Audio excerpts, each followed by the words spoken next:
नमस्कार दोस्तों। मैं हूं अभिषेक और आज मैं बात करने जा रहा हूं लेखक फणीश्वर नाथ रेणु द्वारा लिखी गई पाठ जिसका शीर्षक है इस जल प्रलय में।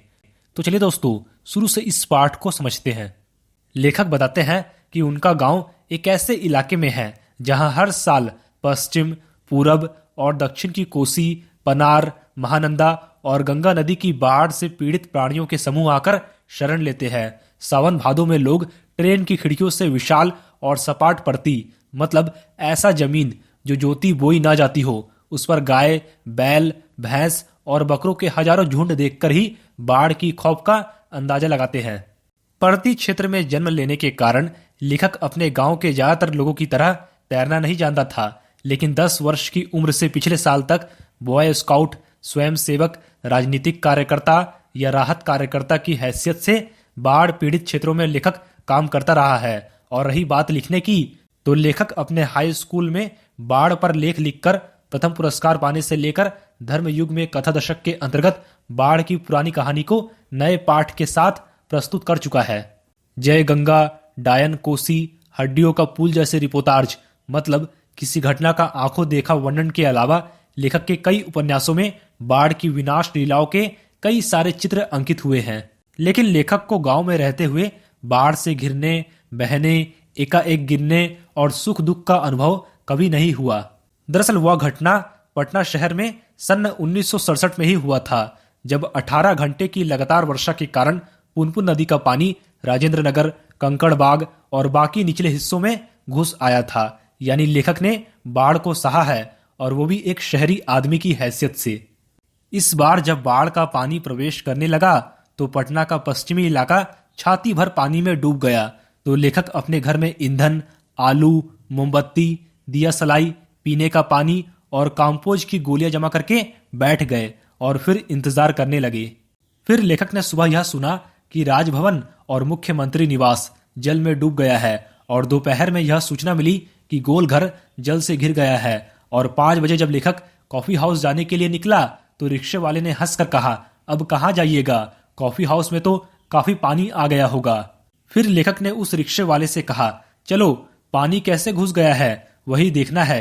यह कहकर लेखक रिक्शा पर बैठ गए, और लेखक के साथ में नई कविता के एक एक्सपर्ट लेक्चरर आचार्य कवि मित्र थे, जो कि उनकी निरंतर विचारहीन और टेढ़े मेढ़े गद्यमय आत्मभाषण से कभी बोर नहीं होते थे। Motor, scooter, tractor, motorcycle, truck, टमटम, साइकिल, रिक्शा पर और पैदल ही लोग पानी देखने आ रहे थे, और फिर पानी देखकर वापस लौट रहे थे। देखने वालों की आंखों में और जुबान पर एक ही जिज्ञासा थी कि आखिर पानी कहाँ तक आ गया है। क्या पानी फ्रेजर रोड पर आ गया और रोड को पार कर गया? श्री कृष्णापुरी, पाटलिपुत्र कॉलोनी और बोरिंग रोड से पानी पार हो गया। इंडस्ट्रियल एरिया का तो नहीं पता, शायद भट्टाचार्जी रोड पर पानी आ गया होगा। छाती भर तक पानी है, और विमेंस कॉलेज के पास तो काफी पानी आ गया है। जब लेखक कॉफी हाउस के पास पहुंचे तब कॉफी हाउस बंद कर दिया गया था। सड़क के एक किनारे एक मोटी रस्सी की आकार में गेरुआ झाग फेन में उलझा पानी तेजी से सरकता आ रहा था। फिर लेखक ने कहा, आचार्य जी आगे जाने की जरूरत नहीं है, वो देखिए आ रहा है मृत्यु का तरल दूत। तभी डर के मारे लेखक के दोनों हाथ जबरदस्ती जुड़ गए, और भयपूर्वक प्रणाम निवेदन में उनके मुंह से कुछ शब्द निकले। हाँ, मैं बहुत कायर और डरपोक हूँ, लेकिन रिक्शा वाला काफी बहादुर है। वह कहता है, चलिए ना थोड़ा और आगे। तभी भीड़ का एक आदमी बोला, ए रिक्शा, पानी की धार बहुत तेज है, आगे मत जाओ। फिर लेखक ने रिक्शे वाले से विनती भरे स्वर में कहा, रिक्शे को यहाँ से वापस लौटा ले भैया, आगे बढ़ने की जरूरत नहीं। इसके बाद रिक्शा वाला अपना रिक्शा मोड़कर अप्सरा सिनेमा हॉल के बगल से गांधी मैदान की ओर चल दिया। पैलेस होटल और इंडियन एयरलाइंस दफ्तर के सामने पानी भर रहा था। गांधी मैदान की रेलिंग के सहारे हजारों लोग खड़े होकर पानी की तेज धारा को देख रहे थे। दशहरा के दिन रामलीला के राम के रथ की प्रतीक्षा में जितने लोग रहते हैं, वहां पर उससे कम लोग नहीं थे। गांधी मैदान के आनंद उत्सव, सभा सम्मेलन और खेल कूद की सारी स्मृतियों पर धीरे धीरे एक गेरुआ आवरण आच्छादित हो रहा था।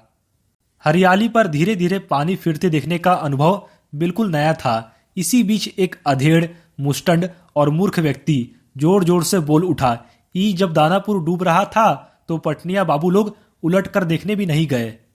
फिर लेखक ने अपने आचार्य कवि मित्र से कहा, पहचान लीजिए, यही है वह आम आदमी जिसकी खोज हर साहित्यिक सभाओं में होती रहती है।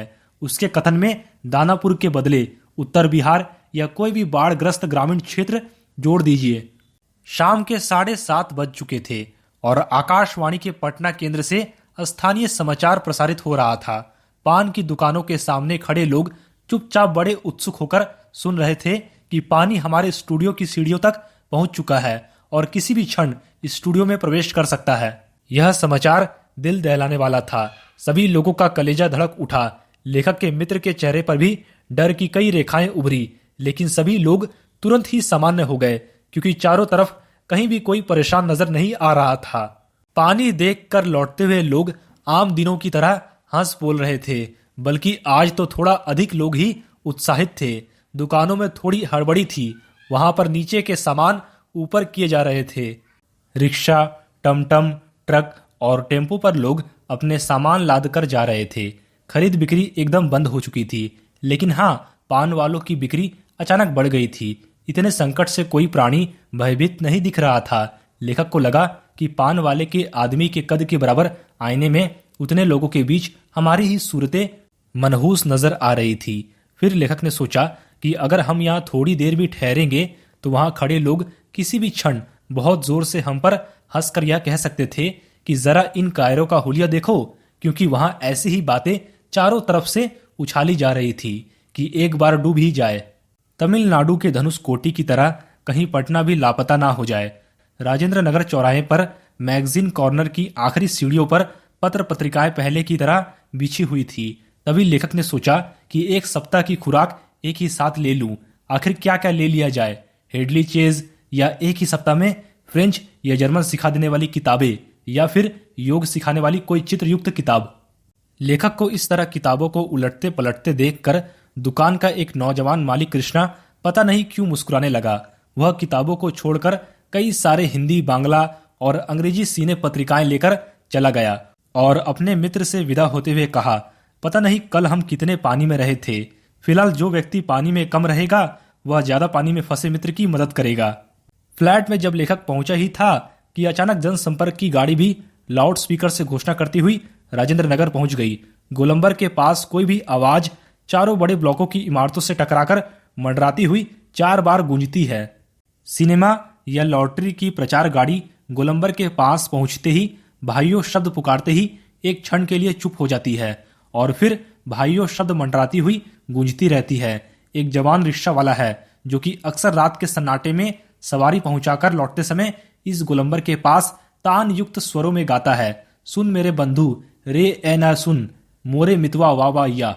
गोलंबर के पास जनसंपर्क की गाड़ी से ऐलान किया जाने लगा, भाइयों ऐसी संभावना है कि बाढ़ का पानी रात के करीब 12 बजे तक लोहानीपुर, कंकड़बाग और राजेंद्र नगर में घुस जाएगा, इसलिए आप लोग सावधान हो जाए। फिर लेखक ने गृह स्वामिनी से पूछा, घर में गैस है या नहीं। फिर गृह स्वामिनी ने कहा, बस उसी का डर है, जल्द ही खत्म होने वाला है। दरअसल सिलेंडर में मीटर की तरह कोई चीज नहीं होने से कुछ पता नहीं चलता, लेकिन 1 या 2 दिन का कोयला है और स्टोव भी है, मगर किरासन एक ही बोतल है। फिर लेखक ने कहा, आपके पास जो भी है मीटर उटर की तरह कोई चीज नहीं होने से पता नहीं चलता कि कोई चीज कब आ धमके। पूरे राजेंद्र नगर में सावधान सावधान की ध्वनि कुछ देर तक गूंजती रही। ब्लॉक के नीचे की दुकानों से सामान हटाए जाने लगे। लेखक के फ्लैट के नीचे के दुकानदार ने पता नहीं क्यों इतना कागज इकट्ठा करके रखा था। उन्होंने एक अलाव लगाकर सुलगा दिया, जिस कारण लेखक का कमरा धुएं से भर गया। सारा शहर जगा हुआ है। लेखक कहते हैं कि पश्चिम की तरफ से कान लगाकर सुनने की कोशिश करता हूँ। पीर मुहानी या सालिमपुरा अहरा या जनक किशोर नवल किशोर रोड की तरफ से कुछ हलचल की आवाज आ रही है। लगता है कि रात के 1-1:30 बजे तक पानी राजेंद्र नगर पहुंचेगा। मैं जरा सोने की कोशिश करता हूँ, लेकिन क्या मुझे नींद आएगी भी? नहीं, काम्पोज की टिकिया अभी नहीं लूंगा। सोच रहा हूँ कि कुछ लिखूं, लेकिन क्या लिखूं? कविता शीर्षक बाढ़। मुझे नींद नहीं आ रही। एक एक करके स्मृतियां आने लगी। सिनेमा के अव्यवस्थित दृश्यों की तरह सन 1947 में मनिहारी के इलाके में स्वर्गीय सतीनाथ भादुड़ी गुरुजी के साथ गंगा मैया की बाढ़ से पीड़ित क्षेत्र में लेखक नाव पर जा रहे हैं। चारों तरफ पानी ही पानी था। तभी दूर एक द्वीप जैसा मिट्टी का बड़ा सा टीला दिखाई पड़ा। तभी लेखक ने भादुड़ी जी से कहा, क्यों ना वहां चलकर जरा चहलकदमी करके अपनी टांगे सीधी कर लिया जाए। तभी भादुड़ी जी कहते हैं, सावधान, ऐसी जगहों पर कदम रखने के पहले यह मत भूलना कि तुमसे पहले ही वहां हर तरह के प्राणी शरणार्थी के रूप में मौजूद रहेंगे और चींटी चींटे से लेकर सांप बिच्छू और लोमड़ी सियार तक यहाँ शरण ले रहे थे। भादुड़ी जी का आदेश था कि हर नाव पर पकाही घाव की दवा, दिया सलाई की डिबिया और किरासन तेल रहना चाहिए। लेखक आगे कहते हैं कि 1949 में महानंदा की बाढ़ से घिरे वापसी थाना के एक गांव में हम पहुंचे तो हमारी नाव पर रिलीफ के डॉक्टर साहब थे। गांव के कई सारे बीमार लोगों को नाव पर चढ़ाकर कैंप में ले जाना था। तभी एक बीमार नौजवान के साथ उसका कुत्ता भी कुई कुई करते हुए नाव पर चढ़ गया। डॉक्टर साहब उस कुत्ते को देखकर भयभीत हो गए और चिल्लाने लगे, अरे कुकुर नहीं, कुकुर नहीं, कुकुर को भगाओ। फिर वह बीमार नौजवान तुरंत पानी में उतर गया और कहने लगा, हमारा कुकुर नहीं जाएगा तो हम भी नहीं जाएंगे। फिर वह कुत्ता भी छपाक करके पानी में गिर गया। दरअसल वह कुत्ता यह इशारा करना चाहता था कि अगर हमारा आदमी नहीं जाएगा तो हम भी नहीं जाएंगे। लेखक कहते हैं कि परमान नदी की बाढ़ में डूबे हुए एक मुसहरों की बस्ती में हम राहत बांटने गए थे। तभी खबर मिली थी कि वे लोग कई दिनों से मछली और चूहों को पकाकर खा रहे हैं। लेकिन जब हम टोले के पास पहुंचे तो ढोलक और मंजीरा की आवाज सुनाई पड़ी और आगे जाकर देखा तो एक ऊंची जगह पर मंच बनाकर स्टेज की तरह बनाया गया है और वहां पर बलवाही मतलब लोक नृत्य हो रहा था। वहां पर एक व्यक्ति लाल साड़ी पहनकर दुल्हन का हाव भाव दिखला रहा था। वह घर छोड़कर मायके की ओर भागी जा रही है और उसका घरवाला उसको मनाकर रास्ते से लौटाने गया है। तभी एक ढोलक पर तेज गति से ताल बजने लगा। कीचड़ पानी में लथपथ भूखे प्यासे नर नारियों के झुंड में मुक्त खिलखिलाहट लहरें लेने लगती है। बलवाही नाच की बात उठते ही लेखक को अपने परम मित्र भोला शास्त्री की याद हमेशा क्यों आ जाती है। दरअसल एक बार 1937 में सिमरवानी शंकरपुर में बाढ़ के समय नाव को लेकर लड़ाई हो गई थी। लेखक उस समय बालचर था, मतलब बॉय स्काउट था। गांव के लोग नाव के अभाव में केले के पौधे का भेला बनाकर किसी तरह काम चला रहे थे और वहीं जमींदार के लड़के नाव पर हारमोनियम और तबला के साथ जल विहार करने निकले थे, मतलब नाव में बैठकर नदी या तालाब की सैर कर रहे थे। तभी गांव के नौजवानों ने मिलकर उनकी नाव छीन ली थी और फिर थोड़ी मारपीट भी हुई थी। जब 1967 में पुनपुन नदी का पानी राजेंद्र नगर में घुस गया था तो एक नाव पर कुछ सजे धजे युवक और युवतियों की टोली किसी फिल्म में देखे हुए कश्मीर का आनंद लेने के लिए निकले थे। नाव पर स्टोव जल रहा था और उस पर केतली चढ़ी हुई थी। बिस्कुट के डिब्बे खुले हुए थे और एक लड़की प्याली में चम्मच डालकर एक अनोखी अदा से नेस्कैफे के पाउडर को मथ रही थी। शायद वह एस्प्रेसो बना रही थी। वहीं दूसरी लड़की बहुत मन लगाकर कोई चित्रयुक्त और रंगीन पत्रिका पढ़ रही थी और एक युवक अपने दोनों पांवों को फैलाकर बांस की लग्गी से नाव को आगे की तरफ चलाने के लिए पतवार द्वारा जल को पीछे की ओर ढकेल रहा था। और वहीं दूसरा युवक पत्रिका पढ़ने वाली लड़की के सामने अपने घुटने पर कोहनी टेक कर कोई मनमोहक डायलॉग बोल रहा था। पूरे वॉल्यूम में बजते हुए ट्रांजिस्टर पर गाना आ रहा था। हवा में उड़ता जाए मोरा लाल दुपट्टा मलमल का होजी होजी। जब ब्लॉक के पास गोलंबर में नाव पहुंची थी कि अचानक चारों ब्लॉक की छतों पर खड़े लड़कों ने एक साथ किलकारियों, सीटियों और हंसी की वर्षा कर दी और इस गोलंबर में किसी भी आवाज की प्रतिध्वनि मंडरा मंडरा कर गूंजती है। उन बेढंगे युवकों की सारी प्रदर्शन प्रवृत्ति तुरंत गायब हो गई और युवतियों के रंगे लाल लाल होठ और गाल काले पड़ गए। नाव पर अकेला ट्रांजिस्टर था जो कि पूरे दम के साथ बातूनी था।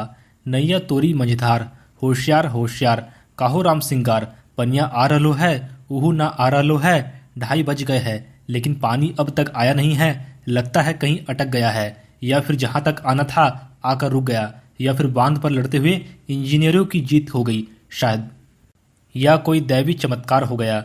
नहीं तो पानी कहीं भी जाएगा तो किधर से, रास्ता तो इधर से ही है।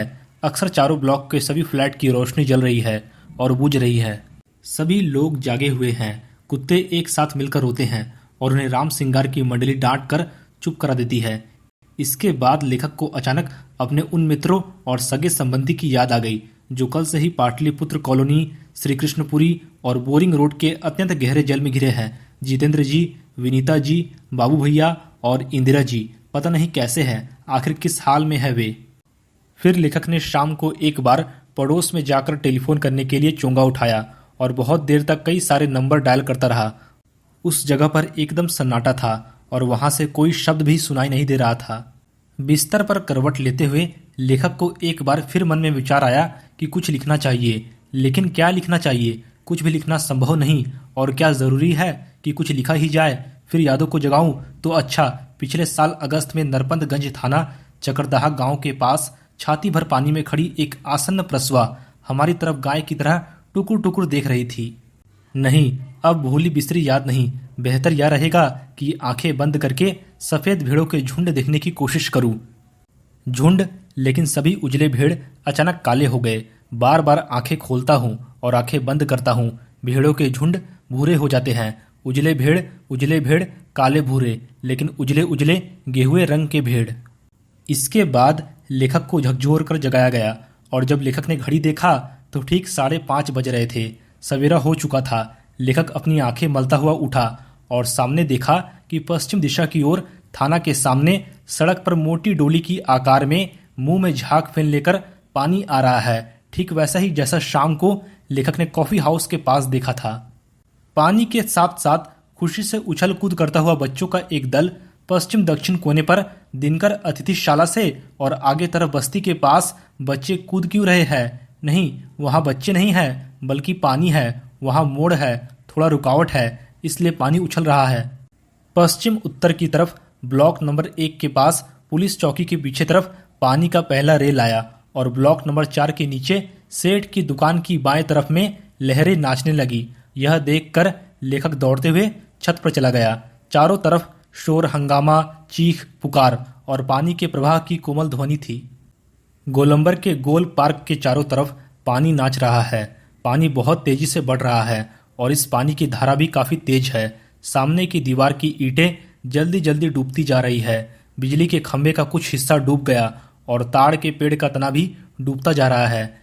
लेखक कहते हैं कि यदि काश मेरे पास मूवी कैमरा होता और एक टेप रिकॉर्डर होता। बाढ़ तो बचपन से ही देखता आया हूं, लेकिन पानी का इस तरह आना कभी नहीं देखा। अच्छा हुआ कि यह पानी रात में नहीं आया, नहीं तो डर के मारे ना जाने मेरा क्या हाल होता। देखते ही देखते गोल पार्क डूब गया और हरियाली भी गायब हो गई। अब तो चारों तरफ पानी नाच रहा था। लेखक एक बार फिर कहते हैं कि काश मेरे पास एक मूवी कैमरा होता और एक टेप रिकॉर्डर होता तो क्या होता, लेकिन अच्छा है कि कुछ भी नहीं है। तो दोस्तों, इस वीडियो को लाइक और शेयर करके आप हमारा आत्मविश्वास बढ़ा सकते हैं और हमारे चैनल पर पहली बार आए हैं तो चैनल को सब्सक्राइब जरूर करें। धन्यवाद।